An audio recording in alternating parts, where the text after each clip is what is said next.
Since the beginning, we've kind of always said we're by the community and for the community. Like being from here, it's like been so important to me to be able to give kids the opportunity to see like, okay, yeah, no, there's a professional soccer team in my hometown area that I can support and, strive towards as well. And I think that's really important. And I try to tell people like, it's not like any other area in the country. Like 805, we don't want to be LA, unless it's the Dodgers and the Lakers. And Yeah. But besides that, no, we're Ventura County. We can go up against, the big dogs. All right. Welcome, Jack Cybulski, to the Young Athletic. Thanks for being here. How are you doing today? Doing well, man. Thank you for having me. Jack works in business development at Oaks Sports Holding. Yep. How long have you been doing that? Just about a year now. Yeah? Yeah. So I moved back from New York City in July, but I got involved with Ventura County FC and Oaks Sports Holding a few months before that. So what were you doing in New York? I moved out there a few years ago to get my master's degree from New York University in sports business, and then I got involved with Queensboro FC, which was supposed to be a USL championship team. I was going to be their head of scouting there. Nice. And then, the team didn't exactly take off, so then I had to pivot as a California kid, living in New York City. So I started working for Capelli Sport, which is an apparel company. Specifically in the soccer industry.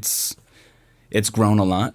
I started off doing youth clubs and then got involved with all of the professional teams in that division. So it's like Loudoun United, Central Valley Fuego.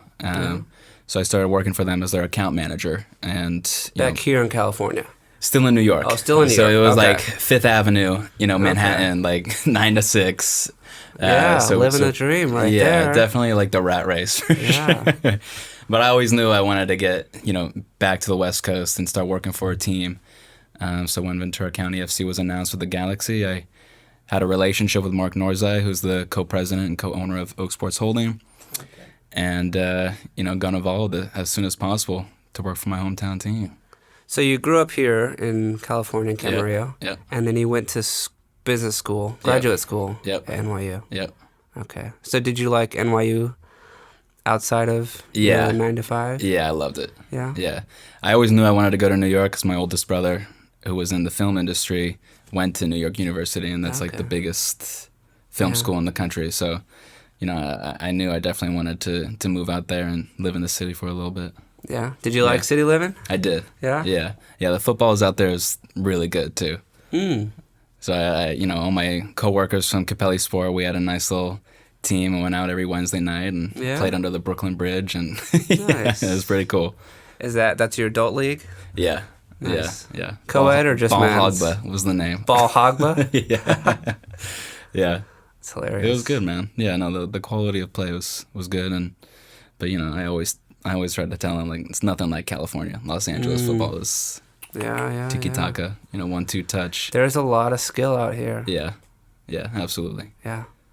Did you also played in college, right? I played 2 years at Biola University, which is a small little Division II program, but I enjoyed it. I enjoyed it very much. Yeah. Yeah. Why only 2 years? I wanted to challenge myself at a better university academically, so I went to Loyola Marymount University. Nice. Which was, awesome. And then COVID happened, so I didn't really get to fully experience, oh, no. Playa del Rey or Marina del Rey. So that was your year. Yeah. That's tough. Yeah, that was my year. I feel so bad for the students and the athletes. Yeah. They're not getting those years back. Right. I was walking onto the team, too, and then COVID hit right then in the spring. And so they weren't going to take any more walk-ons. And that was it. That was it, man. Did, how do you say, Biola? Biola? Yeah. Did their team continue? Yeah. They compete in the Pac West. So, like, not against, like, Cal State LA, but, some of the teams that we played against were Point Loma. It doesn't matter. But What position did you play? I was a winger. Nice. Yeah. Left or right? Right. You right-footed or left-footed? Right-footed. Nice. Yeah. I know it's super popular to go on the opposite side of your foot these days and cut Yeah, back. right. Yeah, Bukayo Saka's kind of made that the norm now to be on the right wing and cut in on your left. What was your team name again? Ball Hogba? Ball Hogba. Yeah, I'll get you a jersey, man. That's awesome. Yeah. Ball Hogba. So I'm assuming you guys are fans of Paul Pogba? Is that what it was? Yeah. The team captain was a big Manchester United fan. I see. Yeah, yeah. Where is Pogba these days? I think he's still a free agent right now because he was banned or couldn't play for like that's 6 right. years. But I think they shortened it to like only 2. Maybe Ventura County FC. We'll take a chance on You it. know? I went to one of your games, a couple of your games last season. Oh, yeah? And I was just so impressed with how well it was run, Yeah, how well it was attended. yeah. You know? Thank you.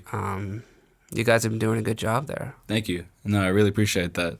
It was kind of crazy how quickly it happened. The team was announced being LA Galaxy 2 and moving out to Ventura County.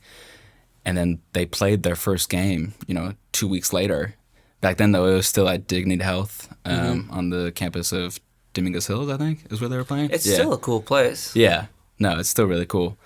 And then, they gave us a few months to kind of get CLU together and take out the American football turf and put in FIFA accredited turf. And Oh, yeah, that's right. that kind of had to sit for a few months. And then, we made the move last May. Have you been on a turf? Can you notice the difference? The players can, Okay. for sure. So we're constantly having to water it, before and at halftime. But that was right when it was first laid down. So I think going into this year, we're going to be in a much better place. Yeah, it's a little more settled in. And Are there other pro teams that have their second team in a different location entirely? yeah, so San Jose Earthquakes did the same thing. They're the town now, and that's they're right. in on the campus of St. Mary's, which is a little bit outside of Oakland and San Jose area. And then Nashville SC moved to Huntsville SC. But I'm not sure. We're in a unique position right now because we're the only club in MLS Next Pro which is using the hybrid model, right? So LA Galaxy controls all of soccer operations. So they put the team out on the pitch, they pay the coaching staff, they pay for airfare and other accommodations when they're on the road, and then we handle everything outside of that. So match day, stadium ops, ticket sales, merchandise, all of that is kind of on Oak Sports Holding. So that's the Oak Sports Holding side. Yeah, Okay. exactly. Like the operations, Yeah, the day-to-day operations or game day operations. exactly. Yeah, and the leagues kind of put everybody else on notice because of us. They want us to be like the blueprint of MLS Next Pro now moving forward, and they want more teams to kind of adopt this hybrid model, which has been really cool. Yeah, like are other, like the second team, can you call them the reserve team? Is that Yeah. is that fair? Are other reserve teams as successful, like as well attended or as well run? Mm-mm. No? No, so like LAFC 2 plays all of their games at Cal State Fullerton, and they maybe only get a couple hundred in attendance. The main goal for MLS and these MLS teams is to move into these smaller markets where they can attract all kinds of fans like out here in Ventura County. Yeah. And then it's also doing good for their brand too. So the Galaxy is out here and their players are out here, whereas before it's really been seen as an LAFC market, Yeah. But now people are starting to support Ventura County FC and our players. Okay, it's kind of cool that we're seeing, Ruben Ramos Jr. playing 10 minutes, 15 minutes against San Diego FC over the weekend when he's going to be a regular for us throughout the season, Our supporter group, Los Doce, the 12th man, they're all LAFC fans, right? But they celebrate like crazy. They're the loudest in the stadium, rooting for Galaxy contracted players. So, Wait, they're LAFC fans? yeah. How's that yeah. work? How are they the sport, like the rooting? They support local, man. And they're supporting the Ventura County name above everything else. Huh, Yeah. that's cool. Yeah. Yeah, I think, part of this podcast is to show the talent of the 805, but there's also so much dedication if you do it the right way, Yeah. the people will show up. Yeah. And I think you've got a good thing going. Thank you, man. You know? Yeah. Since the beginning, we've kind of always said we're by the community and for the community. Like being from here, it's like been so important to me to be able to give kids the opportunity to see like, okay, yeah, no, there's a professional soccer team in my hometown area that I can support and, strive towards as well. And I think that's really important. Who do you think, obviously not all teams are run this successfully. Who's the driving force for like keeping it local and keeping it community focused? I would say our co-owner of Oak Sports Holding, Mark. Yeah? Yeah. Yeah. Where does he get his vision from? He's always been involved in the soccer space. He played for University of Denver back in the day, and then he had a couple injuries, but he pivoted to becoming a coach. Mm-hmm. And from there he kind of caught the bug. He coached at Stanford and Cal and Harvard, and while he was at Harvard he went to business school and kind of built up a name for himself in that space. And he always wanted to bring professional soccer to Ventura County as well. Is he from here? I think he's from Colorado. Okay. Yeah, he's from Colorado, but then he's lived out here for the last 20, 30 years. Okay. And so that was a big driving force. So he was here before the team was here, before it was well established. Yeah. Okay. Yeah, like I said, it's just people show up and it's cool. Yeah. It's like, I coach for Fusion and we have USL2 games. They're dry. They're barren. No one, not a lot of people show up. I grew up going to PDL games. That was awesome. And they would play against big teams too, European clubs. Yeah. So Fusion was honestly an inspiration because they paved the way and showed that this is a hotbed for soccer. I've always thought that this team or this county deserves professional soccer, whether it's USL League One, Championship, Next Pro. And now we're seeing Santa Barbara Sky having their team in the USL Championship. Why can't there be a nice little rivalry there between, the two of us? So you're looking forward to the rivalry? I am. I was going to ask absolutely. that question. Yeah. Even though we're different leagues, I think that there's always going to be space for a preseason opportunity where we put a trophy on the table and say, here we go. We should have it right in Ventura, right in the middle. Yeah, right? I agree. Yeah, it'd be interesting, like some sort of annual competition. Yeah. I don't know what it'd be called. But... And even in the Open Cup, if Fusion takes care of AV Alta and we take care of Laguna United, there's a possibility where we could face each other, and that would be, I think, really special. Yeah. Well, they need to bring in some ringers. Right. Exactly. Yeah, no, I was going to say whenever we have like I think the last international game we had was Club America, and that was like huge. Yeah. Everybody showed up for that. Yeah. But just it taps into the Hispanic culture that's here. That's people love soccer and they want to support their teams, and I think if you're good to them, they'll be good to you. Yeah, exactly. And then there's also, the people that don't even really watch soccer or like soccer, but they're born and raised here, diehard of the 805, that they're like, I'm going to come because it's my hometown team. Yeah. And I try to tell people, like, it's not like any other area in the country. Like, 805, we don't want to be LA. Yeah. Unless it's the Dodgers and Lakers. And but people love Dodgers. Yeah. But besides that, no, we're Ventura County. We can go up against the big dogs. So you're from Camarillo. Mm-hmm. You want to talk about some of your playing experience? Yeah, no, look. Because obviously you love the sport. You wouldn't be, working here if you didn't start off as a kid. Yeah, no, I started playing AYSO over by the Camarillo Airport when I was like 4 years old. Yeah. So very early. I think that's like the very first year that you can join. And then in U9, I started playing for the Eagles. Coach Ross, I'm sure you're familiar with Ross Greeny. Yeah. Yeah, he was my first club coach, and oddly enough, he coaches at Oaks FC, which is kind of like an affiliate club of Ventura County FC. And when I ran into him, 6 months ago or 8 months ago, he was like, Jack, and I'm like, no way do you remember me right now, man. Like, and then everyone was like, can you tell us like the kind of player that he was as a kid? And he was like, yeah, quick. He had long curly hair, and I was like, dude, this is really impressive. You have curly hair? Yeah. Oh man, I have curly hair. I hate it. Yeah, it's tough to maintain when it gets long, hence the hat, but you get it, man. And then after Eagles, man, I played for DMS 11, which was Dan Metcalf. And then from there, I went to Santa Barbara Soccer Club for a few years and played under Rudy and Dave Wolf as well. Rudy Barra, the man. The man, yeah. And then from there, I went to Real SoCal and then got my offer to play Division II. Yeah. Yeah. Which, I know it's hard to pick. You don't have to say which one is your favorite, but what did you like about each one of those places? Eagles was a little tough to remember. I think I liked that one because it gave me, my first experience of higher play. Coming from AYSO, I think your first step into a club is always going to be special. Yeah.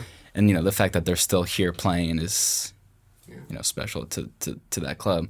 And then I also played for Fusion, too, a couple years. I played for every single club in this county. So what did you like about, one versus the other? Santa Barbara was probably the most unique experience because, as you know, with Rudy, he made every single training session feel like it was a professional environment. Mm. So I would have to say, playing under him was my favorite experience.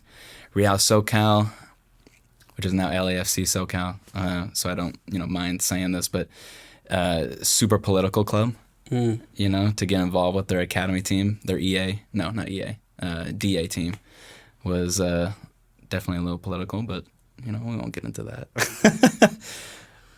Yeah, there's a lot of problems with club soccer. Yeah. And it's unfortunate that we can't figure it out and have the best experience for the kids. Yeah. Yeah, and there's so many leagues, too. You got EA, you got MLS Next. Maybe you can answer this question. There was like a rule change with MLS Next and EA. Yeah. One is going to absorb it or put it under the umbrella. Do you understand how that works? Yeah. I was actually just having a conversation about this today. So there's MLS Next, right. And then right below that is MLS Next second tier is what they're calling it.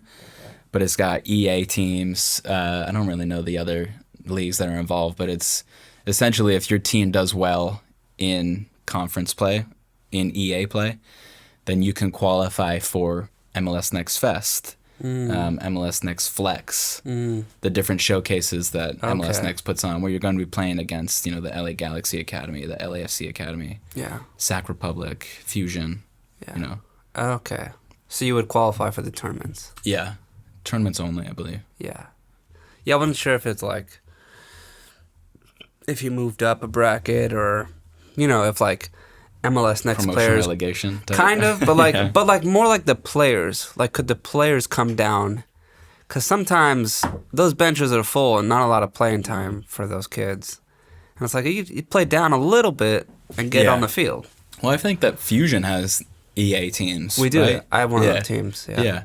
So I think definitely that presents, an opportunity for some of the next kids to play in EA. And then if both teams qualify for MLS Next Flex or Fest, they can send some of the MLS Next players down to the EA team. I'm starting to twist my words. No, that's all right. That's all right. You said you did a little bit of scouting beforehand? Yeah. How did you get involved with that? So at Capelli Sport, I worked with Jose Campos, who was recently hired as the head of academy scouting at Orlando City. So after my time with Queensboro and working with Capelli Sport, I still wanted to stay involved on the technical side. So when he moved down to Orlando, he said, "Look, I'm going to be bringing in scouts from all across the country to help build this academy program. And do you want to help?" And I said right away, "Yeah, I would love to be part of an MLS academy." And we spent 6 months together building up the U19 and the U15 teams. Those were my two teams, and then he kind of took care of the U12 and up, or to U14. When you say they were your teams, were you scouting for them? Yeah. Or you were coaching for them? No, I wasn't coaching. I was scouting for them. Yeah. So you were living in New York still? Yep.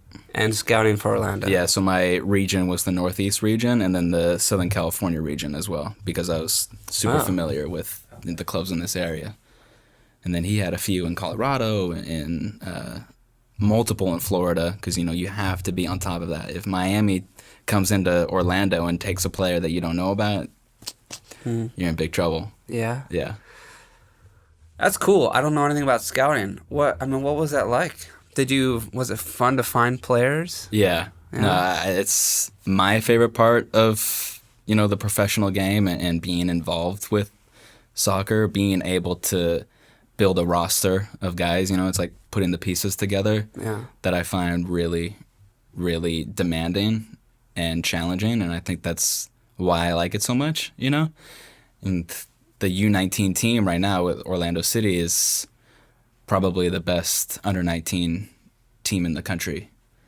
We've got Gusky, last name Gusky, and Justin Ellis, the 9, who are also going to be playing for Orlando City B this year in MLS Next Pro, and then going to be into the first team as well. So they've done a really good job, and it was an honor to be. Did you scout them? I didn't scout them. No, they were already established there. But I did take a kid from Strikers down in Irvine to Orlando, and he's done pretty well out there for the U15s. Yeah, Strikers has been around for a while.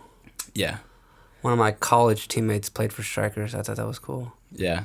Yeah, Strikers and PDA out on the East Coast Player Development Academy, for my money, are the best non-MLS academy teams in the country. They're Strikers, constantly producing. Strikers aren't on the MLS Next? They are. I mean that by, LA Galaxy Academy, LAFC Academy. I see. The big MLS academies. The franchises. Yes. Oh, okay. Yeah. No, Strikers, definitely. PDA, where is PDA? New Jersey. New Jersey. Yeah. So I was going to their games all the time, hopping on the train out of, Penn Station. I see. Yeah. I was always a little surprised how many national players come out of New Jersey. Yeah. Is that where they're coming from? PDA? PDA is a big one. Yeah. Did you spend any time at their place, like watch them coach? Like, what do they do over there? They didn't really like me too much because PDA has a special relationship with the Red Bulls. I see. Being in their back door. So if a player was doing really well, they kind of had like right of first refusal with the Red Bulls.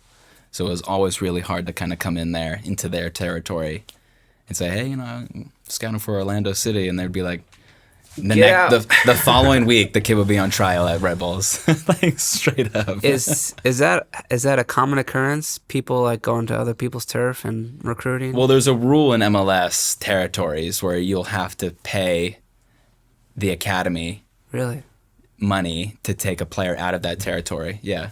Huh. Like a travel expense, or like we have to pay them? Pay them, yeah. So if you were working for Orlando, you had to pay a PDA player just to pay PDA. Pay PDA just for a trial. Yeah. Well, if we were going to sign him. Oh, if you're going to sign him. Yeah. Oh, okay. Yeah. That's cool. And how was scouting for Southern California? Really cool, man. I mean, I always knew to watch the Fusion games, Strikers, Santa Barbara.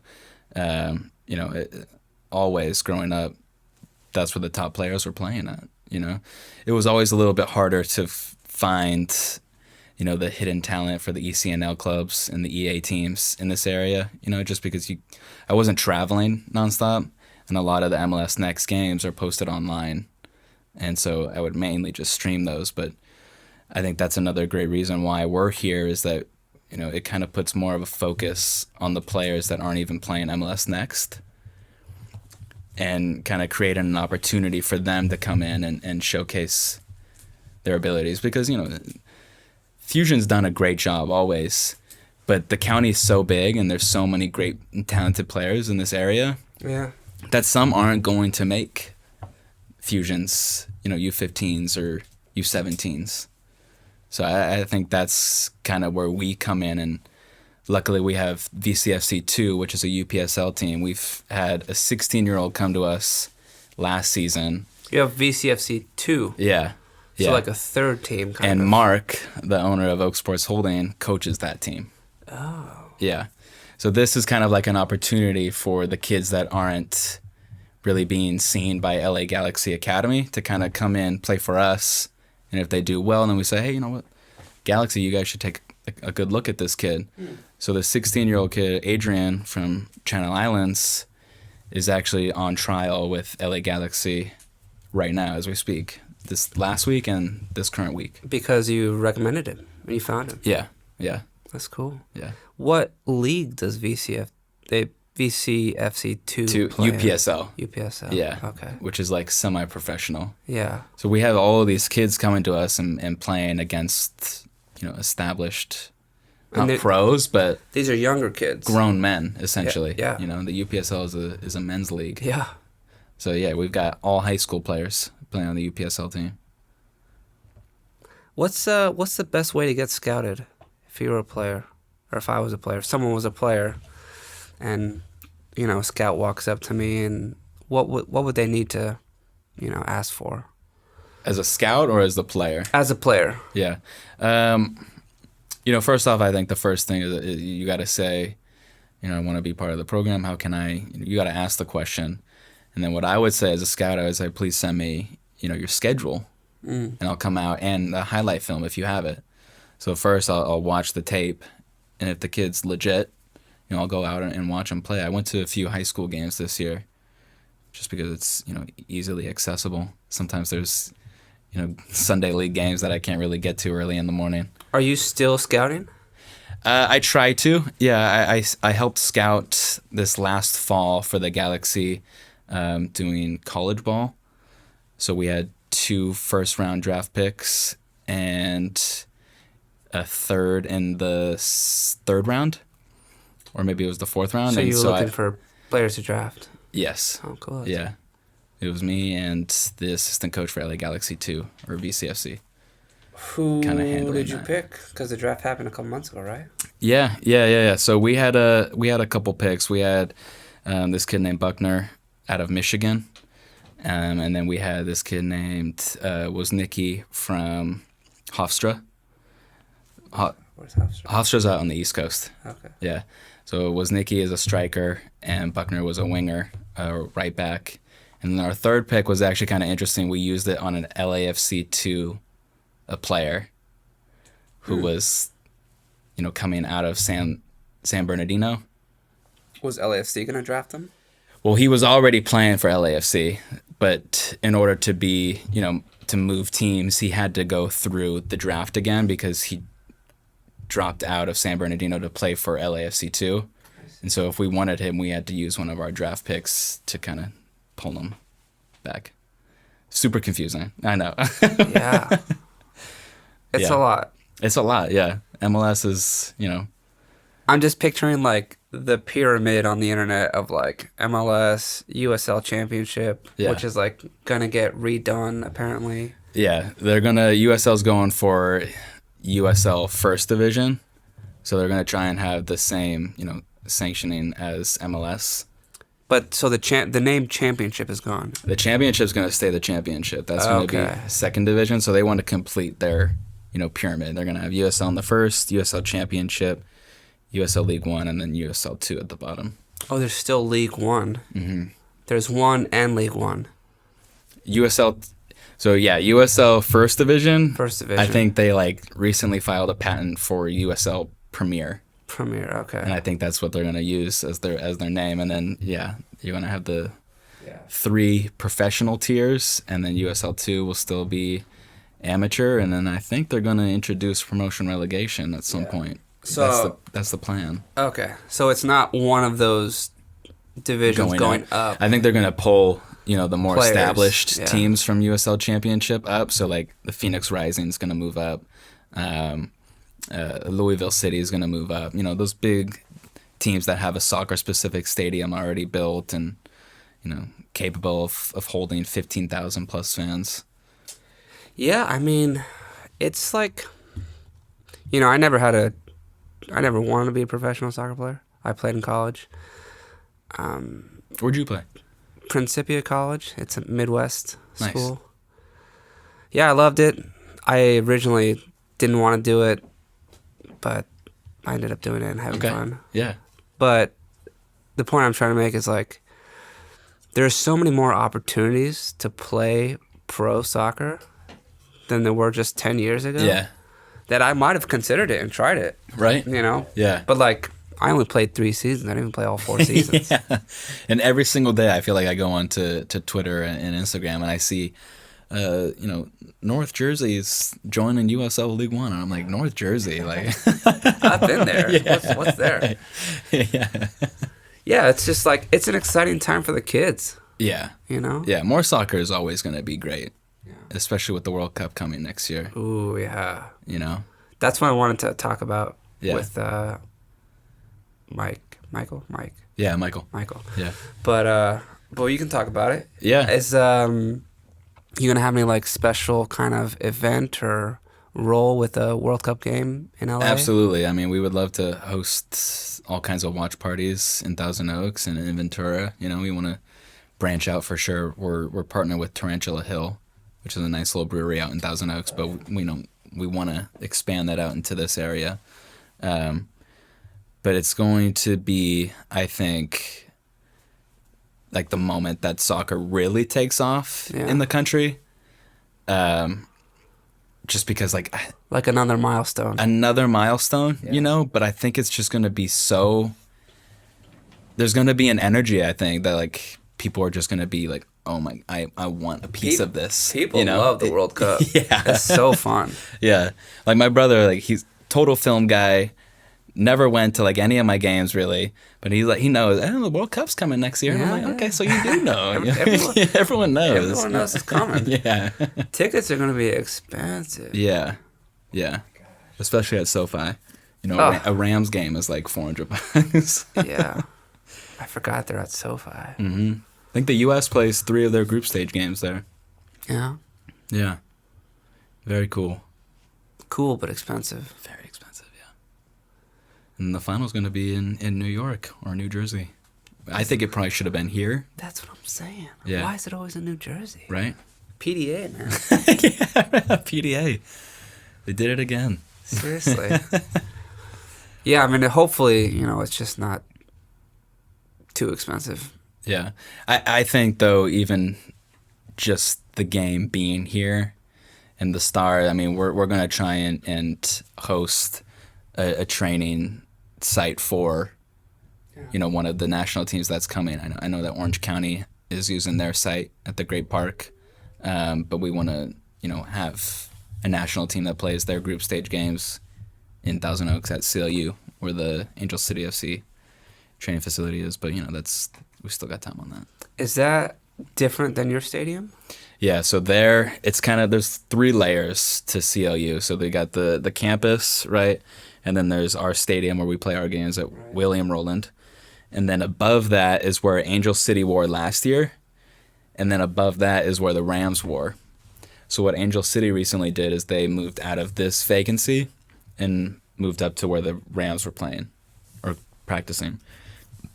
And then what we want to do is eventually pull the guys from Carson, because, they're still training and living down there, and take over Angel City's old facilities there and have the team, living in Market, training at the stadium.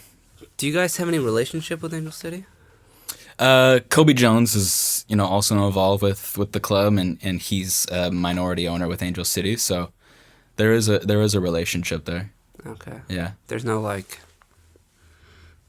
don't know, joint event or something between the teams. There's been some discussions about it. Yeah. Yeah. Because Angel City's popping now too. Yeah, they are. A lot of people are going. Yeah. They've done a really great job. And where do they have their games? They're at I was about to say the bank, BMO Stadium in downtown, where LAFC plays. Okay. Yeah. And I think they get close to sellouts. Yeah. Yeah, they do an incredible job. Yeah, I play in a league, in a co-ed league, and all the women love to go to the games. Yeah. They bring their friends and their daughters and everything. Yeah. It's cool. It's really cool. I love it. That's probably, the most popular women's team in the country? Team, yeah, definitely. Because I think they really killed it with the identity of the club, the marketing. They do really good, or really well. Yeah, and I think it just got taken over by Disney.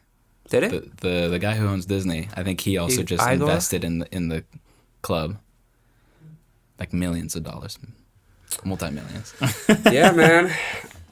I was super impressed with Michael's resume. You know, he's close to our age. Young cat, yeah, I know. I wanted to ask, like, what does it feel like to be a multimillionaire? I mean, I could ask you that, but can't answer it, Yeah. unfortunately. No, that's super impressive. Yeah. So what's next for your professional career? I know you coach as well. You do Yeah. business development for Oaks Sports Holding. Yep. If you had to pick one or the other, would you want to be more of a coach or more of in the... I see myself in 20 years, maybe a little bit longer, being a general manager for an MLS team. Wow. I again, going back to the scouting, Yeah. and then also, the business development. Hopefully I could, make both of them work at one club. I've got a tip. If you become the GM, don't sell your star player like Luka. Yeah, right. Who's playing right now against the Mavs? Yeah, Are they his playing? former team. Oh, they're playing right now. The yeah, Mavs? yeah. Shoot. I know. Oh well. Sorry about watch that. it on YouTube. Yeah. It's okay. So a general manager, huh? Yeah. What do that's you- the dream. What do you do to become a general manager? You just work more on the organization? I think, you kind of have to build a name for yourself as a scout first. I think that's really important because you need to know players from every level all across the world. I had a mentor at New Mexico United who told me every time you're watching a game, it doesn't matter whether it's MLS, USL Championship, or USL 2, bring a notebook, write down the lineup with their names and their position, and then take notes. So I do that every time I watch a game. Maybe not the Premier League, but, it's really important to kind of build out a database of guys. You never know if 10 years from now, this kid that was doing really well as a 17-year-old in the USL is over in Europe, but he wants to come back to MLS, and I know exactly who he is. Goes a long way. And then I think, I try to look at Will Kuntz, who's the Galaxy GM. He came from a 10-year background with the Yankees, right? As a GM? Working as, I think, the assistant to the GM at the Yankees. So doing the same work, right? Scouting and taking notes and building the team. And then from there, he went to LAFC and was I want to say he was the assistant GM to John Thornton, who was the GM. And then he left LAFC this last year and took over the Galaxy. Mm. And, the Galaxy won this last year MLS they Cup. did. That's right. So he's somebody that I try to aspire to be because he's proven himself at every, step that he's been, even Is there in no baseball. loyalty in sports, though? LAFC to the Galaxy? Yeah. There's this amazing documentary that just came out on Apple TV called Onside, where it's, showcasing some of the best storylines from the MLS last season. So, you've got your episode of Messi in Miami, and then you've got your episode in the Galaxy and Will Kuntz, and he has a funny little moment where he's like, it's never easy, playing against your former boss. And, it's especially not easy when they sign somebody like Olivier Giroud, because that means like, okay, I need to step my game up, being crosstown rivals, and they're signing a big name like Giroud. And then, a couple weeks later, he brought in Marco Reus from Dortmund. So he's doing really well, and it's somebody that I aspire to be for sure. Yeah, that's cool. Is there like a chance to just like shadow him or I would work love that. with him? Yeah, I think we're a little a ways from that, but Okay. I would love to. Separate floors. Yeah. Even just for a day, just kind of like shadow him and take notes on his day to day, I think would be special. So do you have like a database of players that I do, yeah. Yeah? Yeah. So it's going to start to get really busy again because now that MLS Next Pro is starting March 8th or March 7th, and then, USL kicks off the same weekend. So I'm just going to be, constantly watching games and filling out my database of players. So you're going to be scouting more. Yeah. Even if I'm not, working with the Galaxy, I still want to be able to have these conversations, especially coming from, this last year where I helped out with the draft. If they come to me and say, hey, do you know any USL players that are available next season, as we head into 2026, I would love to be able to say, yeah, no, this kid was really good and he's free. This kid is going to cost a little bit of money, but, he's really talented. So you're putting in, like, your own work for this at this point. Yeah. I see. Yeah. Yeah, exactly. I mean, relationships are huge. Yeah. Relationships build championships. Yeah.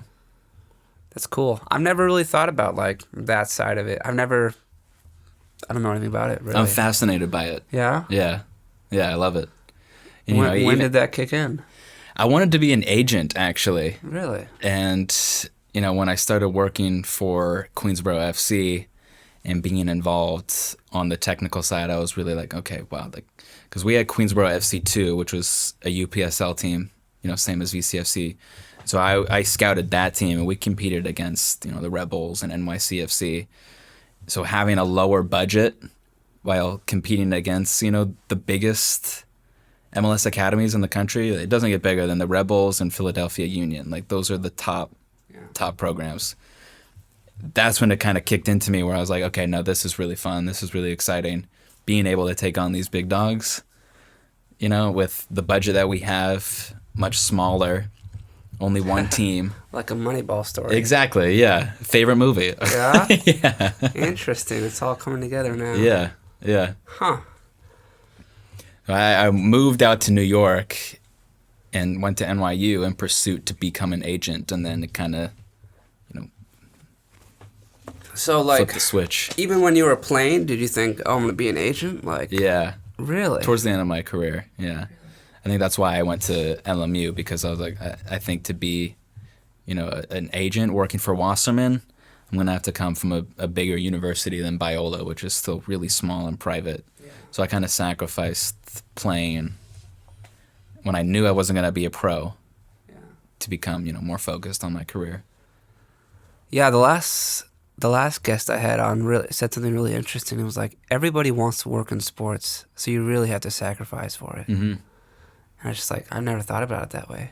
But like, as a coach, you just, every day you're sacrificing something. Yeah, yeah. I mean, my buddy who I worked with in New York at Capelli, he just got hired to be the data analyst at Austin FC. Oh, that's cool. So he got up, moved out of New York, and moved to Austin, in 2 weeks. And that's the industry. Yeah. You never know where an opportunity is going to pop up, and Austin's done a really great job since joining the league, and super excited for him. And we're actually Western Conference rivals now, so he's going to be coming out here and seeing, Thousand Oaks and Ventura County, and then we're going to go out there. Does he get to travel with the team? Yeah. Wow. Yeah. Do you get to travel with the team? I don't know. It's tough. Yeah.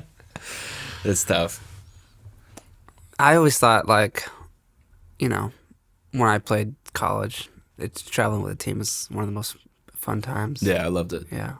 We had a trip my sophomore year to Hawaii and played Hawaii Hilo, Hawaii Pacific, and then there was a third one. Yeah. But, we got to go to Hawaii for a week and a half and just play soccer every day. Yeah. That's cool. My freshman year, the team went to California, and I was super excited to go.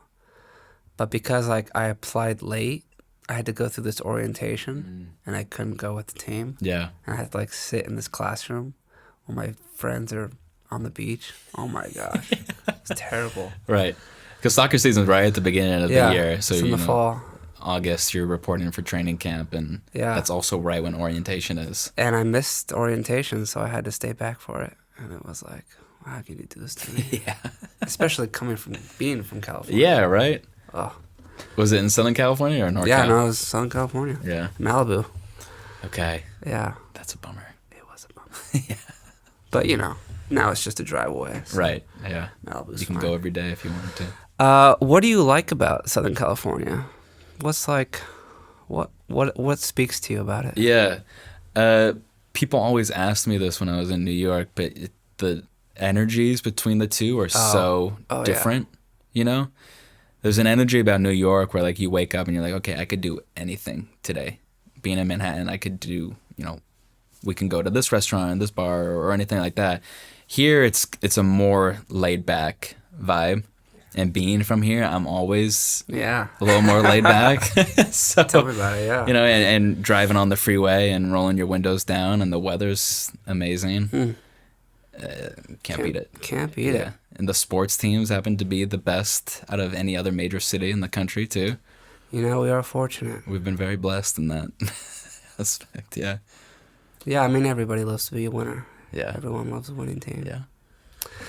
What inspires you personally? Like, your family, music, sports. Obviously, sports does, but... Yeah. My parents, for sure, yeah? inspire me because they were, waking up every Saturday morning, Sunday morning, and driving me, and driving out to Santa Barbara during the week after a long day of work was probably brutal. That's brutal. But no, I definitely want to, when I say I want to, be the GM of a professional team, I would love more than being able to give my parents, the opportunity to come to every single game and enjoy themselves. They do that now with VCFC, they're season ticket holders, but there's going to be, there's obviously a different step to going from, William Roland Stadium to BMO Stadium in downtown LA or Red Bull Arena in New York. I think that's definitely what inspires me for sure. Yeah. Yeah, family is super important. Yeah. Did you have any family? You said your brother went to New York? Yeah. Was he there when you were there? He wasn't, no. So I went out there all by myself. Actually, I moved out there right after the end of the pandemic in 2021. And my buddy from high school, who I played high school soccer with, was going to Columbia at the time. So we lived together during that time, and I went to NYU and he went to Columbia. So we kind of found a place in the middle there to commute. That made the move definitely a lot easier. I think moving to New York all by yourself would have been a little tricky, but yeah, I'm lucky there. Big change. Yeah. So you were there for 2 years? 3 years. 3 years. Yeah. And that was enough, mostly? Mm-hmm. You wanted to come back? Yeah. Especially because there was a team here. Oh, yeah. Yeah. So did you you got connected with, what was the guy's name in Florida? Jose. Yeah. Is that how you got this job at VCFC? No. Or did you just apply for it? I had reached out to Mark a few years ago because he was going to be taking over a NISA team. Oh, yeah. Another league that we haven't even spoken about in Thousand Oaks. And so I was like, hey, I would love to get involved. And he was like, I'm still working on a few things. And then NISA never panned out, thank God. And then you could have been working for some NISA team. Yeah. Every single year, we don't know if NISA's going to have a league or a season or not. And then they do it, and they're like, okay, yeah, fair enough. There's some good players here. It's hard to keep it all together. Yeah, definitely. So that, and then when it was announced that he was co-owner of Oak Sports Holding, I texted him immediately because I still had his number saved and said, "Are you available to hop on a Zoom call?" And yeah, here we are. So you were in New York when you had that Zoom call? Mm-hmm. Oh, okay. And then you moved back. Yep. I told him, I have a background in scouting, and he was like, okay, well, that's a different conversation. That would be with the Galaxy, but I want to bring you in because you kind of have, you've been working for Orlando City. You work for Capelli Sport and Apparel Company, work with these professional clubs. So I kind of had an experience of what needed to click, on the business side. What would you say is the hallmarks of a well-run soccer club? As opposed to, just your local club that has a couple of teams. Yeah. I would say probably, our situation is unique for sure because Galaxy handles one half and we handle the other. But in terms of, how we make it work is we all are committed to the grind, and we want to make it work. We want to give, to provide a fun match day experience for these kids and families to come to. I think that's probably the biggest thing to it is you just got to have these long days, longer nights, and make it all happen as a team, you know. How big is the team at Oak Sports Hall? It's me, myself, Michael, Kobe Jones, and Mark, and then a few other, you know, investors involved that are also, you know, working with the team. It's very tight knit. Yeah. Yeah. Do you guys have like an office or just from home? It's all remote. Yeah. Okay. Yeah. That's nice. Yeah. Yeah, working from home is pretty nice. It's the dream. Yeah. It's the dream. I do miss though coming into the office every single day, and you know, where I do think that it's important to kind of work face to face. So me and Michael will hop on a Zoom and just be on a Zoom for like several hours during the day, just working together, working through something. You know, and Mark's constantly calling me, and I do think that eventually we're gonna have to have an office at some point. It's crucial. Do you do any of like the video production of the game day as well? I don't know. So we got somebody who is, you know, pretty established in the community. His name is George Cano. His Instagram, he's done several videos for us, and he does our photography on match day as well. And those have been really, really important, because it's important to capture, you know, the environment, the spirit of a match day, and then kind of share it so that people are like, oh, okay, that looks really fun, you know? Whereas, like, you can only do so much with pictures, but if you have people singing and chanting, dale, dale, dale, you know, it's, okay, yeah, no, I definitely want to go to that and sing. Yeah. What about, like, partnerships with other organizations in the community? Yeah, so right now we have 2 school districts. We're with the Rio School District here in Oxnard, and then the Conejo Valley School District in Thousand Oaks. What does that mean, you're a partner with a school district? Yeah, so what we've offered these districts, so in Conejo Valley, it's 27 schools. In Rio, it's 9 schools. We've partnered with the PTA of every single school. So what we can do is provide a special ticketing link for every single school to kind of buy tickets, select which school they're supporting, and $6 out of the $15 will be donated at the end of the season to the PTA of that school to use that, you know, on whatever. $6 of a $15 ticket. So if a family, you know, buys 2 tickets. That's almost 50%. Yeah. Yeah. Not bad. Yeah, it's not bad at all. And I think that's kind of really helped, because we do have a smaller base, right? We don't have a full-time director of ticket sales. We kind of use the PTA to go out and raise money for the schools while also coming to the stadium and supporting their team. What about like the local restaurants that are outside the, you know, making the tacos? Yeah, like yeah, how do you we've got get food trucks. Yeah. Just word of mouth. Yeah. Yeah, and then reaching out and saying, hey, we want to come. Do you think it's okay if we can, you know, set up before? And yeah, absolutely. And do players get involved in the community? They reach out and say hi to the other players? Yeah, absolutely. And this year we have plans to kind of do some cool content where they're trying these local small business like restaurants and ranking them and you know, supporting them in that way. Because they're all Galaxy contracted players, so they've got a decent following on social media. So I think that would be great. Eventually we're going to do that this year. Are you like pretty involved with the players, the personnel on the team? I would say so, yeah, because we did media day last Thursday, and you know, working with them face to face and doing, you know, TikTok videos with them with our social media guy. Yeah. They kind of, you know, learn to know who I am and I know who they are, you know. So that's been cool. Yeah. Yeah, I think you know, I always love those day in the life of. Right. Like day in life of a pro player would be pretty awesome. Yeah. We actually just signed this kid, 28-year-old from Bundesliga 2. But he's got 2.2 million followers on Instagram. Dang. I think that once his followers catch on to Ventura County FC, we're going to be flooded with his followers, you know, because he's a big influencer type. He does those day-to-day or the, you know, day in the life of a professional soccer player. Do you remember what his name is? Nader Jinhari, I think. Jinhari. Yeah.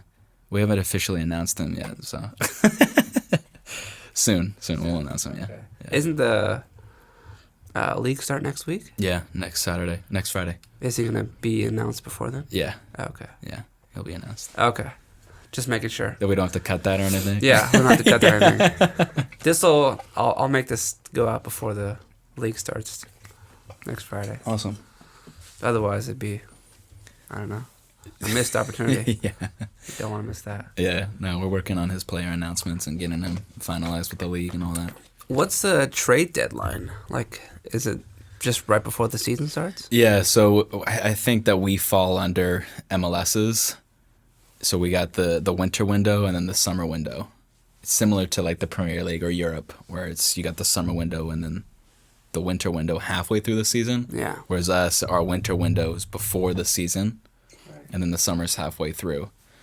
So it's flipped. Yeah, exactly. But actually, the MLS just announced that they're going to be aligning. Oh, that's right. With the European calendar. Switch. Yeah. I don't know how those East Coast teams are going to survive in January and February, but there's going to have to be like a month and a half break, I think. I mean, even in Colorado last week, LAFC played against them, and there was only like a couple thousand people at the game because it was so cold. Really? Yeah. Huh. There's going to have to be, I think from December or maybe all of January off as a break, mid-season break, and then, finish it out. You think so? Yeah. That's what they do in Denmark because it gets really cold over there, and so they do far it. North. Yeah. We're not that far north. No, I know. But still, like, Toronto is in the league. Oh, that's right. We got Canada. Yeah. Well, that's on them. Right. Yeah, you can move down here. You figure it out. Yeah. No, that'd be exciting. Does that mean you guys would change your schedule I think too? Next Pro would also fall into that change. Yeah. No worries out here. It might rain a little bit, but different kind of worries. Yeah. Let me just check. Oh, I noticed you're an Arsenal fan. Yeah. Yeah? Die hard. Where did that come from? My grandma is actually from London. Yeah. And so I kind of cut the bug early on. Yeah. Was she an Arsenal fan? Or? Yeah. Okay. Yeah. She was. And luckily, right when I became a fan, I was like 6 years old. That was prime Thierry Henry, Invincibles. So I got lucky, and then I haven't had anything since. But the team's been pretty decent the last 3 years. They fired Arsene Wenger, and everybody wanted him to go. And it's like, oh, he's only getting fourth. Right. He's only qualifying. Took that for granted. League. I know. 20 years in a row, Champions League. Sometimes you don't know what you got. Yeah. I mean, luckily, Arteta's kind of steered the ship, and the team's competitive. I mean, unfortunately, we're going to finish second for the third year in a row. But yeah, again, there's bigger worries going on. It could be like Crystal Palace fan or... Yeah, they're much bigger problems than being second. Yeah. I'm surprised that Liverpool's so far ahead. Yeah, it's kind of a shame that, that the 1 year that City falls down a little bit, Liverpool happened to have, an incredible season. Yeah. And it's a little embarrassing to be an Arsenal fan and still finishing second again. This should have been our year. I mean, but there's been a few injuries. And do you think it's like a mentality thing, like a culture thing? It could be. I think there was also some, negligence during the transfer windows of not bringing in quality players in areas that needed strengthening. Like Bukayo Saka needed a backup, for sure. Yeah. Now that he's injured, we're playing a 16-year-old kid, Ethan Wanyeri. So your GM hat goes on when you see failed opportunities, missed opportunities absolutely, like that. Absolutely. Especially for a team that you love, like Arsenal. Yeah. In January, during that winter window, I definitely would have brought in a striker on loan. I don't think I would have signed anybody permanently because I think they're going to go after Isak from Newcastle in the summer, which is going to cost a lot if they get it done. Is he under 30? Yeah. Okay. Yeah. I just feel like he's been around a while, but I guess still very good, as though. long as he's under 30, Yeah. That's good. I think he fits that profile that Arsenal needs right now, which is different from Kai Havertz Havertz is, back to goal, linking up play, but, you could send Isak in and score 20 goals a year, 25. Yeah, I've never really been a fan of Kai. I mean, he's a good player, Yeah, but he's not like a striker. right. He's like in between a midfielder and a striker. Yeah, like a 9.5. Yeah. Yeah. All right. Anything else you want to share? I mean, Anything I forgot to ask you? yeah, no, I mean, the home opener's next Friday night. Oh, yeah, please. March 7th, do a little plug, against Tacoma Defiance at 7:30. We've got games from March until October. March until October. Yep. And then, playoffs, hopefully you qualify. MLS Next Pro kind of does a unique thing where it's a pick your opponent type of platform. So depending on what place you finish in, if you finished second, you could pick whatever team to play in the playoffs below. Yeah. Really? Yeah. You could pick like third or eighth? Mm-hmm. Whatever matchup you feel like you have the best odds against, you could pick them. Really? So last year we finished 7th in the West. Every team above us picked, and we were the last team to be picked because nobody wanted to play us, but then we lost 4-0 against Tacoma. So this opening game is a bit of a little rematch against first round of the playoffs last year, but I feel like I watched one of the games I went to. I saw Tacoma, and you guys beat them, like regular season. yeah. Am I remembering that correctly? Yeah, you are. But then you lost 4-0? Yeah, away on the road. Oh, it was away, huh? Yeah. Oh. Yeah. Seattle, right? Tacoma Yeah, up there? in Seattle. Huh. So what position were they in? They were right above us, 6th. Oh, 6. Okay. Yeah. Yeah, really interesting because they did it on Zoom too, so you can watch the live, picking of the opponent. So it started off with North Texas, which is FC Dallas's second team. They picked, I think it was like 4th or 3rd, which was like, okay, why are they picking that high up? But then they went on and won the entire thing. Oh, really? Yeah. Huh. Yeah. They were up against Philadelphia Union in the MLS Next Pro championship. Interesting. Yeah, I mean, it's still a whole world that I don't know much about. But Yeah. I'm learning a little bit about it. And please come to the opener. Oh, yeah, next Friday. You got your tickets, yeah. Let's see. I've got games this weekend, but nothing next Friday. EA starting back up this weekend, right? It starts not for us, because I have high school age. They start like in 2 more weeks. Okay. But I coach a coast team as well, and they start this weekend. Nice. Yeah. Bring the teams too, man. I'll provide your, We went last season, at least once. Awesome. Yeah. That's cool. No, it was a great experience. Again, it's like everything you want at a local game. Yeah. And we're working on bringing Tarantula Hills beer to the stadium so you can, have a pregame pint and a halftime pint. Yeah. Not much of a drinker, but... Okay, well, fair enough, yeah. Yeah. But, still, I think a lot of people find, yeah. drinking a beer at a professional sports game to be appropriate. one of the reasons why they go to a game, right? Yeah. No, that's good. All right. Well, awesome, thank man. you. Thank you so much for having me. Thanks for coming on. It's been real. I've been speaking with Jack Cybulski. Yeah. Got it. Yes. Yeah. Of Oaks Sports Holding. Yeah. Thanks for coming on, and course, we'll be seeing you at the season opener. Awesome. Thank you for having me. Thank you. Yep.